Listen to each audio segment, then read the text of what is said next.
ಮುತ್ತಿನ ಹಾರದ ಗೌರವ ಇದು ತುಂಬ ರೋಚಕವಾಗಿದೆ. ಇದು ನೋಡಿರಲಿಕ್ಕಿಲ್ಲ ನೀವು, ವಾಸ್ತವ ಸಂಗತಿ ಇದು.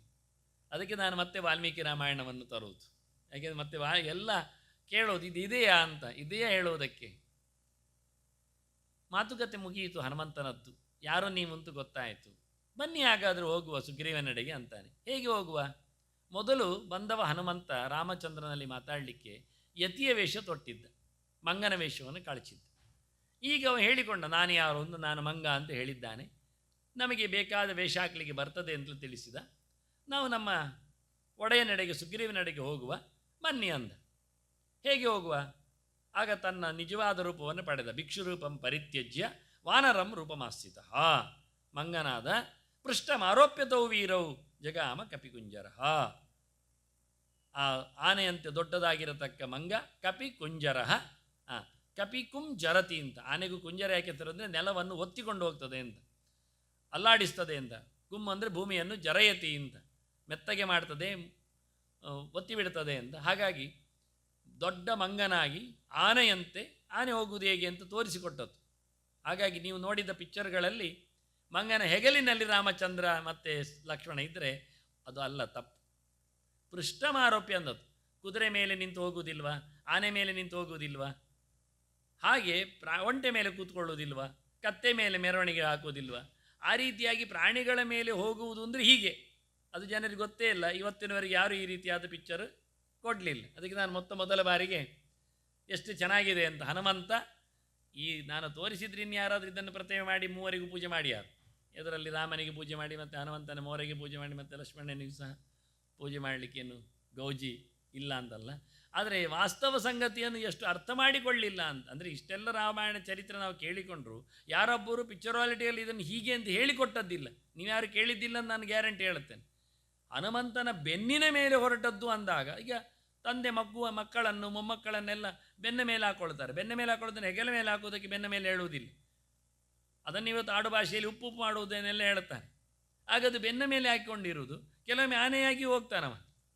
ಹಾಗೆ ಆಗಲಿಕ್ಕೋಸ್ಕರ ಇದು ಚಿತ್ರಂಜೀವಾಗಿ. ಆದರೆ ಅದು ಹೀಗೆ ಅಂತ ಹೇಳಲಿಕ್ಕೋಸ್ಕರ ವಾಲ್ಮೀಕಿ ಪ್ರಯೋಗ ಮಾಡುವಾಗ ಕಪಿಕುಂಜರಹ ಅಂತೇಳಿ, ಆನೆಯಲ್ಲಿ ಹೋಗುವುದು ಹೇಗೆ ಜನ ಹೀಗೆ, ಆನೆಯನ್ನು ಮೇಲೆ ಎತ್ತಿಕೊಂಡು ಸರ್ಕಸ್ಸಿನಲ್ಲಿ 2 ಕಾಲಲ್ಲೆಲ್ಲ ನಡೀತದೆ, ದಾರಿಯಲ್ಲಿ ನಡೆಯುವುದಿಲ್ಲ. ಆದ್ದರಿಂದ ಹೀಗೆ ಎನ್ನುವುದನ್ನು ಗಮನಿಸಲಿಕ್ಕೋಸ್ಕರ ನಾನು ಮತ್ತೆ ಪುನಃ ಇದನ್ನು ಅದಕ್ಕೆ ಭಾಳ ಚಂದವಾಗಿ ಕಪಿಯ ಬೆನ್ನೇರಿ ಅಂತ ಹೆಸರಿ ಕೊಟ್ಟು ಅರ್ಥ ಮಾಡಿಕೊಳ್ಳಿಕ್ಕೆ. ಇದು ಎಲ್ಲಿಯೋ ನೀವು ತಪ್ಪಿ ಮಾಡಿರ್ಬೋದು, ಎಲ್ಲಿಯೋ ಒಂದು ಗೆರೆ ಸಿಕ್ಕಿರ್ತದೆ, ಅದನ್ನು ಹಿಡಿಸಿ ಏನೋ ಮಾಡ್ತೀರಿ. ಪೃಷ್ಠ ಅಂದರೆ ಇನ್ನು ಯಾರು ಹೇಳ್ತಾರೆ ಪೃಷ್ಠನ್ನಾಮ ಅಥವಾ ಸಮೀಪವರ್ತಿ ಭುಜಮಿತ್ಯರ್ಥ ಎಲ್ಲ ವ್ಯಾಖ್ಯಾನಗಾರರು ಜೋರಿರ್ತಾರೆ. ಕೆಲವೊಮ್ಮೆ ಬೆನ್ನು ಅಂದರೆ ಬೆನ್ನಿನ ಹತ್ತಿರದ್ದು ಭುಜ ಅಂತ ಅರ್ಥ ಮಾಡಲಿಕ್ಕೆ ನಮಗೇನು. ಗಂಗೆಯಲ್ಲಿ ಇದು ಮನೆ ಅಂತ ಹೇಳಿದ ತಕ್ಷಣ ಅದು ಗಂಗೆಯಲ್ಲಿ ಮನೆ ಕಟ್ಟಲಿಕ್ಕೆ ಆಗುವುದಿಲ್ಲ ರೀ. ಪ್ರವಾಹದಲ್ಲಿ ಗಂಗಾಯ ತೀರೆ ಇತ್ಯರ್ಥ ಲಾಕ್ಷಣ ಪ್ರಯೋಗ ಇದು. ಅದರಿಂದ ಕವಿಗಳೆಲ್ಲ ಲಕ್ಷಣವೇ ಮಾಡೋದು ಅಂತ ಹೇಳಿಕೊಂಡು ಅವನ ಹೆಗಲ ಮೇಲೆ ಕೂತ್ಕೊಂಡದ್ದು ಅಂತ ಏನೋ ಹೇಳಿಕೊಂಡು ಏನೋ ಸಮಾಧಾನ ಮಾಡ್ತಾರೆ. ಅದಕ್ಕೆ ಸಮಾಧಾನ ತಪ್ಪಿಸುವ ಅಂತೇಳಿ ನಾನು ಮತ್ತೆ ಪುನಃ ವಾಲ್ಮೀಕಿಯನ್ನು ಕರೀತೇನೆ.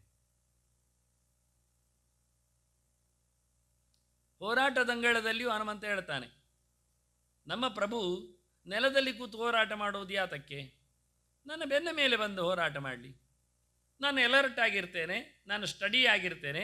ಮಮ ಪೃಷ್ಠಂ ಸಮಾರುಹ್ಯ, ನನ್ನ ಬೆನ್ನನ್ನು ಏರಿ ಚೆನ್ನಾಗಿ ಏರಿ, ಸುಮ್ಮನೆ ಬಲಮ ಕೊಟ್ಟಲ್ಲ, ಹತ್ತಿ ಏರಿ ನಿಂತು ರಾಕ್ಷಸಂ ಶಾಸ್ತುಮರಹತಿ, ರಾವಣನನ್ನು ಹೊಡಿಬೇಕಾದರೆ ರಾಮ ನೆಲದಲ್ಲಿ ಕೂತು ಅವನೇನು ರಥದಲ್ಲಿ ಬರುವುದು, ದೊಡ್ಡ ಗಾತ್ರದವ. ನಮ್ಮ ಪ್ರಭು ಯಾಕೆ ಇಷ್ಟು ಸಣ್ಣದಾಗಿರಬೇಕು? ನನ್ನ ಬೆನ್ನಿನೇಲೆ ಇದು ವರದೋ ವಾಯುವಾಹನ ಅಂದರೆ ಈಗೆಲ್ಲ ಅರ್ಥಗಳು. ವಾಹನ ಆಗಬೇಕು ಹೇಗೆ? ವಾಹನ ಆಗುವುದು ಹೀಗೆಲ್ಲ, ರಥವಾಹನ ಆಗುವುದು, ಕುದುರೆ ವಾಹನ ಆಗುವುದು ಎಲ್ಲ. ಕುದುರೆ ವಾಹನ ಆಗುವುದು ಹೇಗೆ? ಅಶ್ವವಾಹನ, ಅಶ್ವದ ಮೇಲೆ ಕೂತ್ರೆ ಅಶ್ವಾರೋಹಿ ಹೇಳುವಾಗ. ಗಜವಾಹನ ಅಂದರೆ ಹಾಗೆ. ಇವತ್ತು ಉತ್ಸವಗಳು ಗಜವಾಹನ ಮಾಡುವಾಗ ಎಲ್ಲಿಯೋ ಗಜವನ್ನು ಎಲ್ಲಿಯೋ ದೇವರನ್ನಿಟ್ಟರೆ ಗಜವಾಹನ ಆಗ್ತದೆ, ಹಂಸವಾಹನ ಎಲ್ಲ ಮಾಡ್ತಾರೆ. ಹಾಗಾಗಿ ಕರಾರುವಾಕ್ಕಾಗಿ ಅವನು ಹೇಳಿದ್ದನ್ನು ಮಮ್ಮ ಪೃಷ್ಠಂ ಸಮಾರುಹ್ಯ ರಾಕ್ಷಸಂ ಶಾಸ್ತುಮರ್ಹಸ್ ವಿಷ್ಣುರ್ಯಥಾ ಗರುತ್ಮಂತಂ. ಎಂಥ ಉದಾಹರಣೆ ನೋಡಿ ಹನುಮಂತನದ್ದು. ನೀನು ಗರುಡನ ಮೇಲೆ ಕೂತ್ಕೊಳ್ಳೋದಿಲ್ವ? ಅಲ್ಲ, ನೀನಲ್ಲ ವಿಷ್ಣು. ನೋಡಿ ಅವ್ರದ್ದು ವಿಷ್ಣು ಗರುಡನ ಮೇಲೆ ಹೋರಾಡುವಂತೆ ನೀನು ನನ್ನ ಮೇಲೆ ಹೋರಾಟ ಮಾಡಲಿಕ್ಕೆ ಎಂದು. ಎಲ್ಲಿಂದ ಎಲ್ಲಿಗೆ ಮಾತುಕತೆ ನೋಡಿ ಅವನದ್ದು. ತನ್ನನ್ನು ಗರುಡನಿಗಿಂತ ಮಿಗಿಲು ಅಂತ ತೋರಿಸಿಕೊಟ್ಟು ದೇವರು ನನ್ನ ಮೇಲೆ ಬರಬೇಕು, ಅವತಾರ ಕಾಲದಲ್ಲಿ ನಾನು ವಾಹನನಾಗಿ ಬರಬೇಕು ಅಂತ. ಹಾಗಾಗಿ ರಾಮಾವತಾರದಲ್ಲಿ ಗರುಡನ ಮೇಲೆ ದೇವರು ಕೂತ್ಕೊಳ್ಳಿಲ್ಲ. ಗರುಡ ಬಂದ. ಗರುಡ ಮೊದಲೇ ಕೇಳಿದ್ದ ರಾಮ ಬರುವಾಗ, ನಾನೆಂತ ವೇಷ ಹಾಕಿ ಬರಲಿ ಅಂತ. ನಿನಗೆ ನಿನ್ನದೇ ವೇಷ ಚಂದ, ರೆಕ್ಕೆ ಇರಬೇಕು, ಕೊಕ್ಕು ಬರಬೇಕು, ಅದರ ಆಚೆಗೆ ಏನುಂಟು. ಮತ್ತು ನನಗೆ ರಾಮಾವತಾರದಲ್ಲಿ ಸೇವೆ ಅಂತ ಉಂಟು. ಒಂದು ದಿನ ಉಂಟು ಯುದ್ಧದಲ್ಲಿ, ಎಲ್ಲ ಒಟ್ಟು ಬೀಳ್ತಾವೆ, ಹಾವುಗಳು ಕಟ್ಟಿಯಾಗ್ತವೆ, ಆವತ್ತು ನೀನು ಬಾ. ಸರಿ ಅಂತ ಇಂದ್ರಜಿತ್ ಎಲ್ಲ ಸರ್ಪಾಸ್ತ್ರದಿಂದ ಬಂಧನ ಮಾಡಿ ಕಪಗಳನ್ನೆಲ್ಲ ಮಲಗಿಸಿ ಹೋದ. ಆಗ ನೆನಪಾಯಿತು ಗರುಡನಿಗೆ, ನನಗೊಂದು ದಿವಸ ಹೇಳಿದ್ದಾರೆ, ಅದು ಇವತ್ತೇ ದಿನ ಅಂತ ಕಾಯ್ತಾ ಇದ್ದಾನೆ. ಹೋರಾಟ ಆಗುವಾಗ ಆವತ್ತು ಬಂದಿದ್ದಾನೆ. ಎಲ್ಲ ಹಾವುಗಳು ಹಾರಿ ಹೋಗಿವೆ, ಕೆಲವನ್ನು ನುಂಗಿ ಹಾಕಿದ್ದಾನೆ. ಎಲ್ಲ ಕಪಿಗಳು ಚೇಷ್ಟೆ ಮಾಡಿ ಹಾರಿದ್ದಾವೆ. ಇಂದ್ರಜಿತ್ ನೋಡ್ತಾನೆ, ಹೋದದ್ದಷ್ಟೇ ಅವ ಗೆಲುವಿನಲ್ಲಿಂದ, ಎಲ್ಲ ಹೋಯ್ತಾ ಅಂತಾನೆ. ಹೀಗೆ ಸಾಕ್ಷಾತ್ ಗರುಡನೇ, ಗರುಡಾಸ್ತ್ರ ಬಿಟ್ಟದ್ದಲ್ಲ, ಸಾಕ್ಷಾತ್ ಗರುಡನೇ ಬರುವ ಮೂಲಕ ಆವತ್ತು ರಾಮನ ಸೇವೆ ಮಾಡಿದ್ದ. ಮತ್ತು ಯಾವುದೇ ಪ್ರಕಾರದಲ್ಲಿ ಮಾಡಲಿಲ್ಲ. ಕೃಷ್ಣಾವತಾರದಲ್ಲಿ ಹೊತ್ತು ಹೋರಾಡ್ತಾನೇ ಇದ್ದ ಎಲ್ಲೆಡೆಯೂ ಸಹ. ಗೋಮಂತಕ್ಕೆ ಬಂದಿದ್ದ, ನರಕಾಸುರನಲ್ಲಿ ಹೋಗಿದ್ದ, ಸ್ವರ್ಗದ ಪಾರಿಜಾತ ಬಂದಿತ್ತು, ದ್ವಾರಕೆಯಲ್ಲಿ ತಿರುಗಿದ್ದ, ಭೀಷ್ಮಕನ ಕುಂಡಿನಪುರಕ್ಕೆ ಹೋಗಿದ್ದ. ಹಾಗಾಗಿ ಗರುಡ ಆವತ್ತು ಎಲ್ಲ ಕಡೆ ತಿರುಗಿದ್ದ,